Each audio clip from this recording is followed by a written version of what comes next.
ஓம் சரவணபவ. இன்னைக்கு நம்ம பார்க்க இருக்கக்கூடிய திருப்புகள் மிகவும் அற்புதமான திருப்புகள். முருகப்பெருமானை பல நாமங்களில் அர்ச்சனை செய்யக்கூடிய ஒரு திருப்புகள். இந்த திருப்புகளை நாம் படிப்பதே முருகப்பெருமானுக்கு நாம் அர்ச்சனை செய்வது போலாகும். போற்றி போற்றி என்று முருகப்பெருமானை நாம் புகழ்ந்து போற்றி பாடுவது போன்ற ஒரு அற்புதமான திருப்புகள். நமோ நமோ என்று நமோ நம என்று வரக்கூடிய ஒரு அற்புதமான திருப்புகள். முருகப்பெருமானை வேத மந்திரங்களின் சொரூபமாக நாம் பார்க்கின்றோம் என்று இந்த திருப்புகளில் கூறுகின்றார். அப்படி வேத மந்திரங்களின் உருவமாக இருக்கக்கூடிய அந்த முருகப்பெருமானுக்கு போற்றி போற்றி என்கின்றார் அருணகிரிநாதர் இந்த பாடலில். அதனால்தான் வேத மந்திரங்களை நாம் அறியாவிட்டாலும் முருகா என்று சொன்னாலும் கூட நமக்கு அந்த பாக்கியம் கிடைக்கும், நமக்கு அந்த அருள் கிடைக்கும், நமக்கு அந்த ஞானம் கிடைக்கும். ஏனென்றால் இந்த பாடலிலும் ஞான பண்டிதா நமோ நம என்று வருகின்றது. ஞானத்தை எல்லாம் வாரி வழங்கக்கூடிய ஒரு தெய்வமாக இருக்கக்கூடிய முருகப்பெருமான் உலக உயிர்களுக்கு இன்பத்தை அளிப்பதற்காகவே வந்திருக்கக்கூடிய கலியுக கடவுள். போக அந்தரி பாலா நமோ நம என்று வருகின்றது. உலக உயிர்களுக்கு இன்பத்தை அளிப்பதற்காகவே இந்த முருகப்பெருமான் வந்திருக்கின்றார். அப்படிப்பட்ட அந்த முருகப்பெருமானுக்கு போற்றி போற்றி என்று பாடக்கூடிய மிக அற்புதமான ஒரு திருப்புகள். இதை சொல்லும் போதே ஒரு ஆனந்தம் வருகின்றது. இதை படிக்கும்போது இன்னும் எத்தனை ஆனந்தமாக இருக்கும் என்று பார்ப்போம். அந்த திருப்புகளை பார்ப்போம்.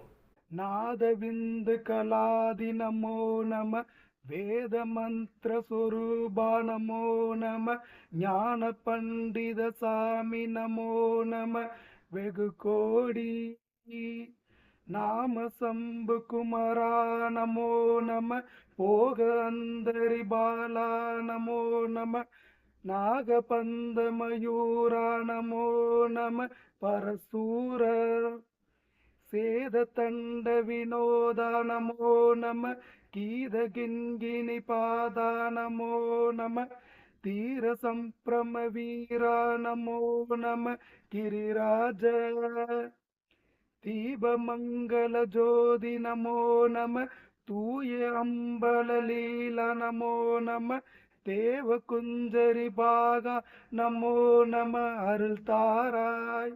ஈதலும் பல கோலாலல பூஜையும் ஓதலும் குண ஆசார நீதியும் ஈரமும் குருசி பத சேவையும் மறவாத ஏழ்தலம் புகழ் காவேரியால் விலை சோழ மண்டல மீதே மனோகர ராஜகம்பீர நாடாளு நாயக வயலூரா, ஆதரம் பயிலாருர தோழமை சேதல் கொண்டவரோடே முன்னாளினில் ஆடல் வெம்பரி மீதேறி மாகையிலையேகி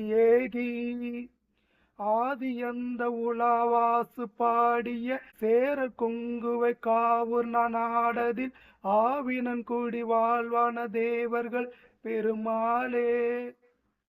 மிக அற்புதமான ஒரு பாடல். இதற்கும் அர்த்தம் மிகுந்த சிறந்த பல அர்த்தங்கள் இருக்கின்றன. எப்படிப்பட்ட வாழ்க்கையை அந்த சோழ நாட்டில் வாழ்கின்றார்கள், அப்படிப்பட்ட நாட்டிற்கு தலைவனாக இருக்கக்கூடிய அந்த வயலூரில் ராஜாவாக இருக்கக்கூடிய முருகப்பெருமானே என்று பாடி கடைசியில் இந்த ஆவினன் குடி வாழ்வான தேவர்கள் பெருமானே, ஆவினன் குடியில் இருக்கக்கூடிய தேவர்களுக்கெல்லாம் பெருமாளே என்று முடிக்கக்கூடிய இந்த அற்புதமான பாடலை அந்த ஆவினன் குடியில் இருக்கக்கூடிய முருகப்பெருமானை வணங்கி நாம் படித்துள்ள பாடலை படிக்கக்கூடிய அனைவர்களுக்கும் மனதில் இன்பமும் வாழ்க்கையில் இன்பமும் நிறை செல்வமும் வாழ்க்கையில் அமைதியும் கிடைத்து அவர்கள் வாழ்க்கை எப்பொழுதும் சிறப்புற்று இருக்க வேண்டும் என்று பிரார்த்தித்து இந்த பாடலை அனைவரும் படிக்க வேண்டும், அதன் பயனை பெற வேண்டும் என்று கேட்டுக்கொள்கின்றோம். நன்றி, வணக்கம்.